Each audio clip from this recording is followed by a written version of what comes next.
지난주에 우리는요, 사사기서 5장 1절에서 5절까지 그 말씀을 통해 가지고 신앙생활 중에서 가장 순수했던 그 때를 다시 돌아가자라는 그런 내용의 말씀, 그것을 같이 함께 나누고 그것을 들었습니다.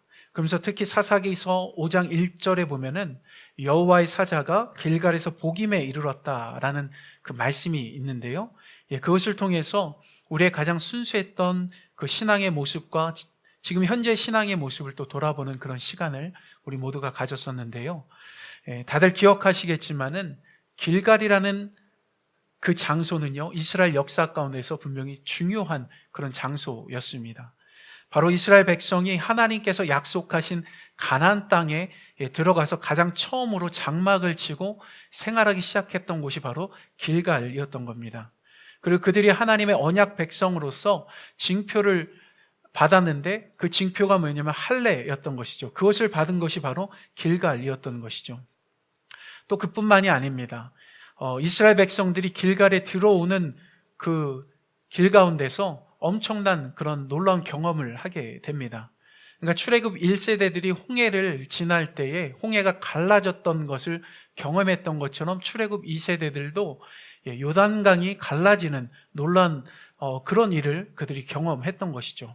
그러니까 한마디로 길갈에 들어서면서 하나님의 아주 놀라운 그 살아계신 그 역사, 그런 모든 것들을 경험하게 된 겁니다. 그러니까 한마디로 길갈이라는 곳은 이렇게 이스라엘 백성들이 광야에서의 그 옛 삶을 다 청산해버리고 가나안으로 들어와서 완전히 새로운 그런 삶을 시작하게 된 곳, 그곳이 바로 길갈인 것이죠. 바로 이런 길갈이라는 곳이 가지고 있는 그런 의미와 더불어서요, 우리의 신앙에 대해서 이야기하자면은 그런 겁니다. 바로 예수 그리스도를 믿고서 구원받고 또 새 사람으로서 거듭나서 그렇게 새롭게 살아가게 된 것, 그것이 우리에게 있어서는 길갈하고도 같은 겁니다. 그런데 문제는 이스라엘 백성들도 그렇고 우리도 그렇고 새로운 삶을 출발했지만은 시간이 지나고 또 지나가지고 점차적으로 하나님께서 나를 구원해 주신 그 은혜에 대해서 우리가 놓치고 살 때가 또 있게 되어지고, 또한 우리가 하나님을 위해서 어떻게 살아가야 하는지, 무엇을 위해서 살아가야 되는지 그것을 놓치고 살아갈 때가 있다라는 것이죠. 흔히 말해서 신앙의 매너리즘에 빠져서 그렇게 살아갈 때가 우리들 삶 속에서 그렇게 일어날 수 있는 겁니다. 그렇지만 한 가지 확신하는 것은요, 하나님께서는 그런 우리를 끝까지 인내하시고 또한 기다리신다는 그 사실입니다. 솔직히 살다 보면은 우리 모두가 그렇게 순수했던 그 신앙에서 벗어나서 정말로 엉뚱한 곳에서 엉뚱한 일을 하면서 살아갈 그런 때가 있습니다. 그리고 그런 우리 자신의 모습을 또 볼 때가 있는 것이죠. 그렇지만 중요한 것은 하나님은 그럼에도 불구하고 우리를 여전히 사랑하고 계시고 또한 우리를 기다리고 계시다라는 사실입니다. 자, 그렇다고 한다면요, 여러분들 어떻게 하면은 다시 순수한 신앙으로 여러분들 돌아갈 수 있겠습니까? 사실 다른 방법이 있는 것은 아닙니다. 가장 최고의 방법은 우리를 그렇게 사랑하시고 또한 기다리신 그 하나님께로 돌아가면 되는 것입니다. 그리고 이것을 지난주 말씀으로 치면은요, 우리 모두가 복임이라는 그 자리 가운데 서면 되는 것입니다. 지난주에도 말씀드린 것처럼 이 복임이라는 그 뜻은요, 우는 자들이라는 그런 뜻을 가지고 있습니다. 그 의미처럼 길갈에서 그렇게 살아왔던 순수했던 그 신앙, 그것을 잃어버리고 이스라엘 백성들이 자기 자신들의 무너져버린 변질된 그런 삶의 모습들, 그것들을 하나님의 말씀 앞에서 냉정하게 돌아보고 그 안에서 눈물을 흘리며 회개했던 그 장소, 그곳이 바로 복임인 것이죠. 바로 이런 복임이란 단어가 가지고 있는 의미처럼요, 정말 만약에 우리 안에 순수했던 그 신앙의 모습이 사라져 있다라고 한다면은 우리가 해야 하는 것은 다른 것이 아니라 복임에 서 있었던 그 이스라엘 백성들처럼 우리의 죄를 고백하고 하나님을 향해서 다시 나아가면 되는 것입니다. 특히 이것과 관련해 가지고 지난주에도 우리가 말씀 묵상을 통해서도 본 내용이지만은 요한일서 1장 9절에 보면은 만일 우리가 우리 죄를 자백하면 저는 미쁘시고 의로우사 우리 죄를 사하시며 모든 불의에서 우리를 깨끗게 하실 것이다 라고 그렇게 말씀합니다. 그렇습니다. 하나님은요, 이렇게 자신의 죄를 고백하고 또 하나님을 의지하면서 나아가는 그런 사람들을 결코 외면하시는 그런 분이 아니십니다. 그러니까 마치 탕자가 다시 아버지께 돌아왔을 때 그 아버지가 그 탕자를 끌어안아 주시고 환영했던 것처럼 하나님도 우리가 그렇게 하나님을 향해 나아갈 때 우리를 두 팔 벌려서 우리를 안아주시고 품어주시는 것이죠. 그리고 더 나아가서 하나님은 우리가 그렇게 고백한 우리의 모든 죄를 더 이상 기억하시지 않는다라는 겁니다. 근데 이렇게 죄를 고백하고 또 동시에요, 다시 하나님께 나아가게 될 때 하나님께서 우리를 다시 품어주시는 이유가 있습니다. 그것은 바로 하나님이 사랑이시기 때문입니다. 그렇기 때문에 항상 부족한 우리를 인내하시고 또 기다리시는 것이죠. 그런데 감사한 것은요, 그 하나님의 사랑이 지금 우리 안에 머물고 있다라는 사실입니다. 더 정확하게 말씀드리면 하나님께서 항상 그분의 사랑으로 우리를 보듬어 안고 그렇게 품고 계시는 겁니다. 그리고 그렇게 그분의 사랑으로 품어주시기 위해서 우리 가운데 보내신 분이 있어요.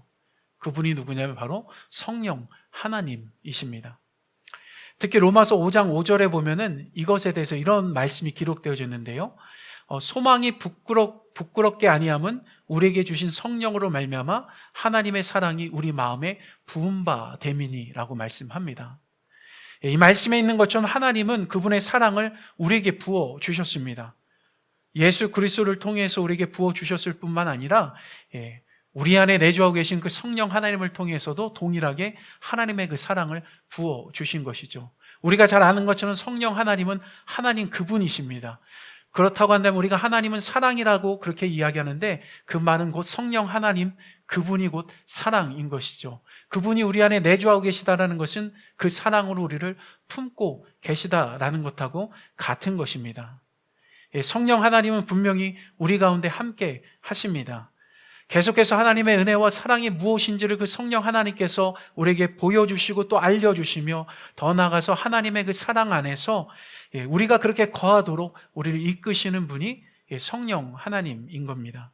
그렇기 때문에요, 우리가 순수했던 그 신앙으로부터 벗어났다라고 그렇게 스스로 여긴다라고 한다면은 그 잘못된 그 모습, 그것을 그대로 가지고서 우리 안에 계신 그 성령 하나님을 의지함으로 그렇게 하나님 앞에 나아가면 되는 것입니다. 그리고 더 나아가서 다시 복음 앞으로 우리 모두가 돌아가면 되어지는 것이죠. 네, 그렇게 우리 모두가 하게 될 때 제가 한 가지 확신하는 것, 그것이 있는데요. 그게 뭐냐면은 우리 자신뿐만 아니라 더불어서 교회 역시 아주 놀라운 회복의 역사가 일어난다라는 겁니다. 그것을 우리는 종종 이런 단어로 표현을 합니다. 부흥이라는 그런 단어로 종종 표현을 하지요. 한마디로 부흥이 일어나는 것입니다. 하나님 앞에 우리의 잘못과 우리의 죄를 돌이키고 하나님 앞에 나아갈 때, 복음을 향해 나아갈 때 우리 안에 부흥이 일어나게 되는 것이죠. 그렇지만은 여러분들 오해하지 말아야 되는 것은 우리는 종종 이 부흥이라는 그 단어를 많은 성도님들이 이렇게 생각합니다. 교회의 어떤 숫자적 성장하고 연관지어가지고 부흥하면은 많은 사람들이 교회에 몰려드는 것, 뭐 이런 걸로 생각을 많이 합니다. 그렇지만은 이 부흥이라는 그 단어의 의미는 그런 의미가 사실 있는 것이 아니라 부흥의 단어의 뜻은 쇠퇴했던 것이 다시 일어서고 회복된다라는 의미가 사실 있는 겁니다. 물론 쇠퇴했던 것이 다시 일어서고 다시 회복되어질 때 그로 인해서 자연스럽게 숫자적인 성장도 일어날 수 있는 것이지만은 근본적으로는 부흥이 바로 그런 뜻을 가지고 있다라는 것이죠. 그런데 한 가지 말씀드리고 싶은 것은요, 이러한 진정한 부흥은요, 그냥 일어나는 것이 결코 아니라는 것입니다. 한국도 그렇고 미국도 그렇고 사실 부흥의 역사를 가지고 있습니다. 한국은 우리가 잘 아는 것처럼 1907년도에 평양 대부흥 운동이 있었습니다. 미국 같은 경우는 제1차, 2차 뭐 그렇게 영적 대각성 운동이 있었고 저쪽 캘리포니아 아주사에서도 그런 대부흥의 운동이 있었죠. 그리고 이런 부흥의 역사를 우리가 살펴보면은 한 가지 공통점을 우리가 발견할 수 있게 되는데요. 그것이 뭐냐면은 하나님을 향한 진실한 회개가 있었다라는 것하고 다시 복음 앞으로 나아가는 그런 일이 있었다라는 겁니다. 네, 이것과 관련해 가지고 세계에서 정말로 유명한 강해 설교가로 알려진 마틴 로이드 존스 목사님께서 부흥이라는 그 책을 쓰셨는데, 그 부흥이라는 책에서 이 부흥에 대해서 이런 말을 기록합니다. 이삭은 블레셋 사람들이 파묻어버린 아버지의 우물을 다시 파는 데부터 새로운 인생을 시작했다. 그러니까 마틴 로이드 존스 목사님께서 이 말을 통해서 하고자 했던 말은 진정한 부흥이 무엇인지에 대해서 알려주고 싶었던 겁니다. 여러분들, 우선 우리가 잘 아는 것처럼요, 우물에는 뭐가 있죠? 우물 안에는 물이 있습니다. 그런데 아브라함이 파놓은 그 우물에다가 블레셋 사람들이 그들의 잡다한 쓰레기들을 그곳에다가 버리고 파묻어 버렸던 것이죠. 그러다 보니까 더 이상 아브라함이 팠던 그 우물에서는 물이 나오지 않았던 겁니다. 네, 만약 여러분들이 아브라함의 아들 이삭이다라고 한다면 여러분들 어떻게 하시겠습니까? 또 다른 우물을 팔 수도 있을 것이고요, 아니면 이미 아버지 아브라함이 파놓은 그 우물을 다시 팔 수도 있을 것입니다. 물론 우리가 어떤 선택을 하냐에 따라서 다르겠지만은, 중요한 것은 뭐냐면 창세기 26장 18절에 보면은 이삭은 아브라함이 죽은 후에요, 그렇게 블레셋 사람들이 메어놓은 그 우물을 다시 팠다라고 그렇게 기록되어져 있습니다. 그리고 그 우물의 이름도요, 아브라함이 불렀던 그대로 불렀다라고 또 그렇게 말씀합니다. 네, 이처럼 부흥이라는 것은요, 사실 새로운 것을 만들어내는 것이 아닙니다. 네, 이미 앞서 말씀드린 것처럼 우리 안에 쇠퇴했던 것을 다시 일으켜 세우는 것, 회복하는 것, 그것이 부흥인 것이죠. 바로 그런 면에서 우리 안에 있는 그 복음을 다시 회복하는 것이 우리에게 있어서는 진짜 부흥인 것입니다. 그렇습니다. 저는 2021년도 한 해에 이 커뮤니티 교회가 다시 이렇게 부흥되었으면 합니다.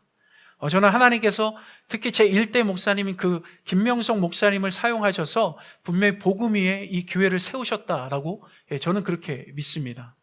그렇기 때문에요, 이 커뮤니티 교회가 다시 복음 앞으로 나아가서 부흥되어지는 그런 놀라운 은혜의 역사가 이곳 가운데 있었으면 합니다. 자, 그렇다고 한다면요, 우리가 다시 복음 앞으로 나아가야 하는데, 그렇다면 우리 모두가 나가야 하는 그 복음이라는 것이 여러분들 무엇입니까? 여러분들 복음이 무엇이죠? 일반적으로 복음이라는 것은요, 좋은 소식, 복된 소식, 그렇게 알려져 있습니다. 그렇게 또 알고 있고요. 그러면 한번 우리의 일상에서 듣게 되는 그런 복된 소식, 좋은 소식이 우리에게 어떤 역할을 하는지, 그것에 대해서도 한번 생각해 봤으면 하는데요. 한 예로, 제가 예전에 성경 공부하고 아마 설교 때도 한번 이야기를 한 적이 있는 것 같은데, 한 번은 제가 이제 위내시경과 대장내시경 검사를 받은 적이 있습니다. 그때를 생각해 보면 사실 그 검사를 받기 전에 상당히 큰 걱정을 했었습니다. 왜냐하면 혹시 이제 검사를 받다가 좋지 않은 결과가 나오면 어떻게 하나 하는 그런 생각 때문에 큰 고민과 걱정을 했던 것이죠. 그리고 그렇게 검사를 다 마친 후에 의사가 이제 찾아왔습니다. 그 의사가 아주 환한 얼굴로 이제 저에게 아무 이상 없습니다, 이렇게 이야기를 해줬습니다. 근데 놀라운 것은 그 말 한마디에 아무 이상 없어요, 건강해요, 그 말 한마디에 제 마음에 있던 그 걱정과 기쁨, 고민, 이런 것들이 다 사라져버리고 제 마음에 기쁨이 다시 찾아오게 된 것이죠. 근데 복음이라는 것, 그러니까 복되고 좋은 소식은요, 바로 우리에게 이렇게 마음에 기쁨을 주는 소식, 그것을 의미하는 겁니다. 그리고 우리 마음에 갖고 있는 가장 큰 걱정과 염려를 덜어내 주는 것이 바로 복음인 것이죠. 자, 그렇다면요, 성경에서 말하고 있는 이 복되고 좋은 소식, 과연 그것은 여러분들 무엇이겠습니까? 결론적으로 말씀드리면요, 복음이라는 것은 거창하게 막 풀어서 이야기할 것 없습니다. 복음은 그냥 예수 그리스도 그분이십니다. 다시 말씀드리지만요, 예수 그리스도께서 바로 이 세상에서 가장 복되고 좋은 소식 그 자체인 것입니다. 자, 그렇다면 성경에서 말하는 복음 그 자체이신 예수 그리스도께서 우리에게 어떤 기쁨을 주었는지 그것을 한번 우리가 생각해 봤으면 합니다. 사실 그것을 알려면요, 성경에서 말씀하는 우리 자신의 그 처지에 대해서 반드시 먼저 알아야 합니다. 그리고 먼저 그것에 대해서 로마서 3장 23절 말씀에 보면은 우리가 너무나도 잘 알고 있는 말씀인데요, 뭐라고 말씀합니까? 모든 사람이 죄를 범하였음에 하나님의 영광에 이르지 못하더니 라고 말씀합니다. 네, 이 말씀은요, 우리가 예수를 믿기 이전에 사실 처해 있었던 그 모습을 이야기하는 겁니다. 특히 예수를 믿기 전에요, 실제로 우리는요, 이 로마서 3장 23절에 있는 이 말씀처럼 우리 모두가 하나님 보시기에 죄인이었기 때문에 그 거룩하신 그 하나님 앞에 가까이 나아갈 수 없었던 그런 상태였던 겁니다. 근데 우리가 이렇게 하나님 앞에 가까이 나아갈 수 없었던 가장 1차적인 이유는 근본적으로 아담과 하와의 그 범죄함으로 인해서 깨어진 그 하나님과의 그 관계 때문인 것이죠. 그리고 그렇게 하나님과의 그 깨어진 관계 속에서 인간들이 계속해서 하나님 앞에 죄를 지으며 살아왔기 때문에 거룩하신 그 하나님의 그 영광 앞으로 나아갈 수 없었던 것입니다. 그러니까 결국 하나님과의 그 깨어진 관계와 더불어서 계속해서 하나님 앞에 죄를 지으며 살아온 그 모습이 하나님의 영광을 가리었고 하나님 앞에 나아가는 데 있어서 가장 커다란 장벽이 되었던 것이죠. 그리고 로마서 6장 23절에 특별히 앞부분에 보면은 죄의 삭은 사망이라고 분명히 말씀합니다. 이 말씀에 의하면은 우리가 예수를 믿기 전에 치루어야 하는 그 죄의 대가가 뭐라고 이야기를 하는 겁니까? 사망이라고 이야기를 합니다. 그래서 참고로 한 가지 말씀드리면요, 사망이라는 것은 죽어서도 망한다라는 그런 뜻입니다. 하지만 예수님을 믿음으로 말미암아서 우리 모두가 이렇게 죽어서도 망해야 되는 그 죄의 대가, 그것으로부터 벗어나게 된 것이죠. 이 모든 것이 다 예수 그리스도의 그 십자가의 은혜인 것입니다. 그렇습니다. 우리의 인생에 있어서 가장 큰 절망과 슬픔이 여러분들 무엇입니까? 여러분들 무엇이죠? 우리 인생에 있어서 모든 인간들이 가지고 있는 삶 속에서 가지고 있는 큰 절망과 슬픔이 무엇이겠습니까? 그것은 다른 것이 아닙니다. 사실 죽음입니다. 그런데 앞서 말씀드린 것처럼 인간이 치루어야 하는 그 죄에 대한 대가는 사망, 그러니까 죽어서도 망하는 것이죠. 죽음이라는 것 자체가 인간에게 있어서 가장 큰 절망과 슬픔인데 다시 한번 죽어서 그런 큰 절망과 슬픔을 맛봐야 하는 것이 예수 그리스도를 믿지 않는 자들, 그런 자들이 처해야 하는 그런 운명하고도 같은 것입니다. 물론 이 사망이라는 단어는요, 죽음이라는 그 단어를 한자어로 그렇게 표현한 것입니다. 그렇지만 실제로 요한계시록 21장 8절에 보면은요, 예수를 믿지 않는 한 사람의 인생에 대해서 육신의 죽음과 더불어서 마지막 심판의 날에 받게 될 두 번째 죽음에 대한 그 말씀이 또한 기록되어져 있습니다. 그 말씀을 보면 이렇습니다. 그러나 두려워하는 자들과 믿지 아니하는 자들과 흉악한 자들과 살인자들과 행음하는 자들과 술객들과 우상숭배자들과 모든 거짓말하는 자들은 불과 유황으로 타는 못에 참여하리니 이것이 둘째 사망이라 라고 말씀합니다. 옛날 목사님들은 한마디로 그렇게 이야기하죠. 지옥에 간다라고 이야기를 하지요. 그렇지만 감사하게도 성경 말씀은 이런 사망으로부터 벗어날 방법을 알려줍니다. 그것이 무엇입니까? 우리가 너무나 잘 알고 있는 것처럼 예수 그리스도를 믿으면 되는 것입니다. 그리고 여기 앉아있는 우리 모두가 바로 예수 그리스도를 믿고 구원받아서 그 결과로 그렇게 인생에 있어서 가장 절망적이고 슬픈 일, 죽음으로부터 벗어나게 된 것입니다. 물론 우리 모두는요, 언젠가 육신의 죽음을 맞이할 날이 있습니다.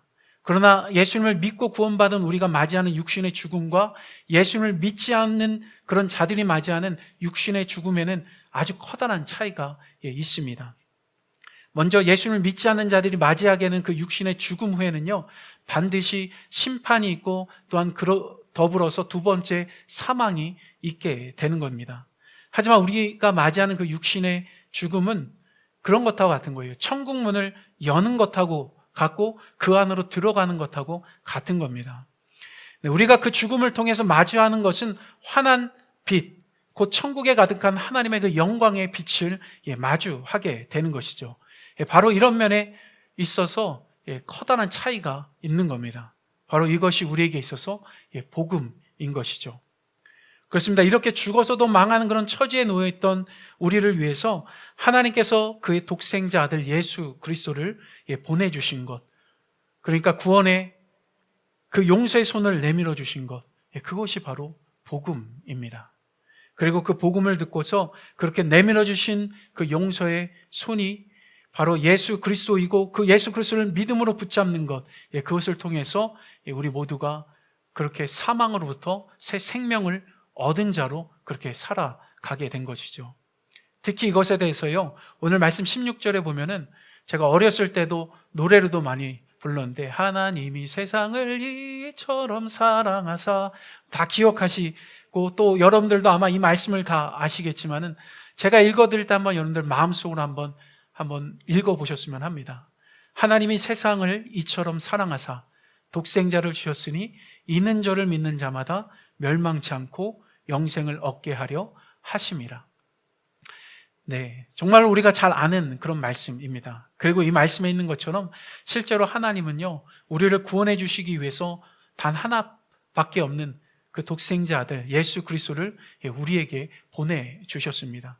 그리고 그를 믿는 자들마다 영생을 주시겠다라고 분명히 요한복음 3장 16절 말씀에서 분명히 약속하고 계십니다. 근데 그뿐만이 아니죠. 17절에 보면은 하나님이 그 아들을 세상에 보내신 것은 세상을 심판하려 하심이 아니요 저로 말미암아 영생을 얻게 하려 하심이라라고도 말씀합니다. 네, 하나님은요 심판을 즐거워하시는 분이 결코 아니십니다. 비록 하나님께서 마지막 날에 이 세상을 심판하시는 그 심판주로 서시겠지만은 중요한 것은 이 세상 사람들이 하나님의 그 심판하시는 그 자리 가운데 하나님은요 그들이 서는 것을 결코 원하시지 않는다라는 것이죠. 그렇기 때문에 그들을 구원해 주시기 위해서 바로 예수 그리스도를 보내주신 것입니다. 그리고 이미 말씀드린 것처럼요 분명히 하나님은 사랑이십니다. 바로 그런 면에서 우리가 믿고 바라보는 그 예수 그리스도는 이 사랑의 결정체라고 볼 수 있습니다. 다시 한번 반복해서 말씀드리지만요 복음은요 바로 이런 진정한 하나님의 그 사랑, 그 결정체이신 그 예수 그리스도 그분 자체이신 것입니다. 그러니까 우리 같이 믿는 자들에게 있어서 다른 복음은 없는 것입니다. 또한 믿지 않는 자들에게도 동일하게 다른 복음은 없는 것입니다. 오직 예수 그리스도 그분이 복음이신 것입니다. 그러니까 예수 그리스도께서 하나님과 우리 사이에 가로막고 있는 그 죄의 장벽을 허물어 주시고 또한 그 죄로 인해서 하나님과 우리 사이에 깨어진 그런 모든 관계를 회복시키시기 위해서 이 땅에 오신 것, 그것이 바로 복음인 것이죠. 우리는 바로 이런 복음을 듣고서 예수 그리스도를 믿음으로 말미암아 구원받은 사람들입니다. 그리고 그와 더불어서 우리 모두는요 하나님의 자녀가 된 것이고요 또한 동시에 하나님의 그 빛에 거하는 그런 삶을 살고 있는 것입니다. 그뿐만이 아닙니다.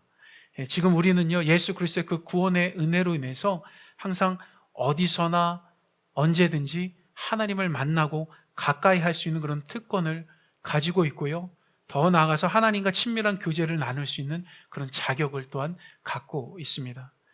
바로 이런 자격과 특권을 누리면서 사는 것, 이것이 또한 진정한 신앙생활의 모습인 것입니다. 오늘 말씀 21절에 보면은 특히 우리가 해야 하는 진정한 신앙생활의 모습이 어떠해야 하는지를 잘 보여줍니다. 그 말씀에 보면은요, 진리를 쫓는 자는 빛으로 오나니 이는 그 행위가 하나님 안에서 행한 것임을 나타내려 함이라 라고 말씀합니다. 네, 바로 진리를 추구하는 사람은요 항상 진정한 진리 그 자체이신 하나님을 향해서 나아가는 그런 사람이다라는 것을 말씀하는 겁니다. 그리고 그렇게 하나님을 향해 나아가는 자들이 행하는 그런 모든 삶의 행동들이 하나님의 뜻을 따라 한 일이라는 것이 자연스럽게 드러나게 된다라는 것을 또한 보여주는 겁니다. 네, 그러니까 결국 예수 그리스도를 통해서 우리 모두가 얻은 그 구원의 감격과 또 더불어서 얻게 된 그 새 생명의 삶을 우리 모두가 온전히 살아가기 위해서 우리가 해야 할 그 일은요 사실 다른 것이 아니라 항상 하나님을 바라보고 그 하나님을 향해서 나아가는 그런 삶이어야 한다라는 겁니다. 사실 우리 삶에는요, 여러 다양한 삶의 문제들이 있습니다. 때로는 우리 눈에 보기에 해결하기 쉬운 것처럼 보이는 일이 있고요.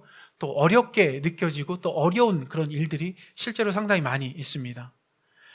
제가 이제 대학교 다닐 적에 이런 삶의 문제들에 대해서 특히 이제 제가 자라온 교회 사모님을 통해서 이제 성경 공부를 할 때 그분이 한 가지 아주 좋은 조언을 해주신 적이 있습니다. 아마 여러분들도 다 이미 알고 계시고 기본적으로 아는 그런 내용일 수도 있는데요. 그것은 다른 것이 아니라 우리 삶에 어떤 문제가 있든지 간에 그것을 해결해 주시는 분은 하나님이다라는 것이었습니다. 그러면서 그 사모님께서 자주 언급하셨던 말씀이 뭐냐면은 네가 교통정리하려고 하지 말고 하나님께서 교통정리해 주실 거야. 우리 삶에 여러 가지 복잡하고 어려운 문제들이 있는데 우리의 힘으로 하려고 하는 것이 아니라 하나님을 의지하고 하나님을 바라보게 되면은 하나님께서 해주실 것이다 라는 것이죠. 그러면서 사모님께서 해주셨던 말씀이 그런 것이었습니다. 우리가 가장 우선 해야 되는 것은 먼저 하나님을 바라보는 것이고 그 하나님 앞에 나아가서 하나님이 주시는 그 지혜를 구하고 그 지혜를 가지고 그 문제 앞으로 나아가야 한다라는 것이었습니다. 어찌 보면요, 앞서 말씀드린 것처럼 상당히 단순하고 또 이미 여러분들이 알고 있는 것입니다. 그렇지만 저는 이 가르침에서 아주 중요한 교훈 한 가지를 그때 배웠습니다. 그것이 뭐냐면은 모든 일에 우리가 보통 순서가 있다라고 말하는데 그런 것처럼 우리가 하나님의 자녀로서 우리 삶에 들여져 있는 여러 가지 삶의 문제들을 그렇게 해결하고 처리해 나아가야 할 때 우리가 가장 먼저 해야 되는 그 일은요, 다른 것이 아니라 문제를 바라보거나 나를 바라보는 것이 아니라 하나님을 가장 먼저 바라봐야 한다라는 겁니다. 그리고 그렇게 하나님을 향해서 먼저 나아가고 하나님이 주시는 그 지혜를 가지고서 그렇게 그 문제에 접근해야 한다라는 것이죠. 이것과 관련해 가지고 빌립보서 4장 6절에서 7절 말씀에 보면은 이런 말씀이 있습니다. 아무것도 염려하지 말고 오직 모든 일에 기도와 간구로 너희 구할 것을 감사함으로 하나님께 아뢰라. 그리하면 모든 지각에 뛰어난 하나님의 평강이 그리스도 예수 안에서 너희 마음과 생각을 지키시리라. 이 말씀이 우리에게 주는 교훈은요, 사실 아주 심플합니다. 그것은 다른 것이 아니라 감사한 마음으로 하나님을 먼저 바라보면 모든 지각에 뛰어나신 그 하나님께서 우리의 마음과 생각을 지켜주신다라는 겁니다. 그렇습니다. 사실 신앙생활에 대해서 거창하게 풀어서 이야기할 필요 자체가 없습니다. 신앙이라는 뜻 한자어로 풀어봐도요, 믿고 바라보고 우러러보는 것, 하나님을 그렇게 바라보고 의지하는 것, 그것이 신앙입니다. 그럼 신앙생활 자체는요, 그렇게 하나님을 바라보고 의지하는 삶이다라는 것이죠. 이것이 가장 먼저 선행되어질 때 우리 모두가 온전한 신앙생활을 할 수 있게 되는 것입니다. 그런데 혹시 우리가 이런 신앙생활에서 벗어나서 그렇게 살고 있지 않은지 우리 자신을 한번 돌아봤으면 하는데요. 혹시라도 그런 삶의 모습에서 벗어났다라고 한다면 그것을 회복하는 방법은 아주 간단하다라는 것을 말씀드리고 싶습니다. 그것은 다른 것이 아니라 복음 그 자체이신 예수 그리스도 앞으로 나아가면 되는 것입니다. 예수님께서 베풀어 주신 그 구원의 은혜를 바라보고 또한 그 예수님을 보내주신 그 하나님의 그 사랑 앞으로 나아가면 되는 것입니다. 그렇습니다. 하나님은요, 사랑이십니다. 그리고 진정한 복음 그 자체이신 예수 그리스도는요, 오늘도 우리에게 있어서요, 복된 소식이고 좋은 소식입니다. 그렇기 때문에 오늘도 우리를 품어주시고 그 하나님의 사랑과 더불어서 그 예수 그리스도의 그 빛 가운데 우리 모두가 그렇게 나아갔으면 합니다. 그리고 하나님의 자녀로서 항상 하나님을 먼저 바라보고 또 하나님 안에 머물면서 그렇게 살아갈 수 있는 저와 여러분들이 또 되었으면 합니다. 그렇게 하며 나아갈 때 우리 삶에 어떤 문제들이 있다 할지라도 또 그 안에서 하나님의 진정한 위로를 또 맛보고 또 하나님의 그 복음 안에서 정말 우리 마음에 있는 그 걱정과 근심, 그런 모든 것들이 기쁨으로 변화되어질 줄 분명히 믿습니다. 그렇게 살아갈 수 있는 저와 여러분들 되었으면 합니다.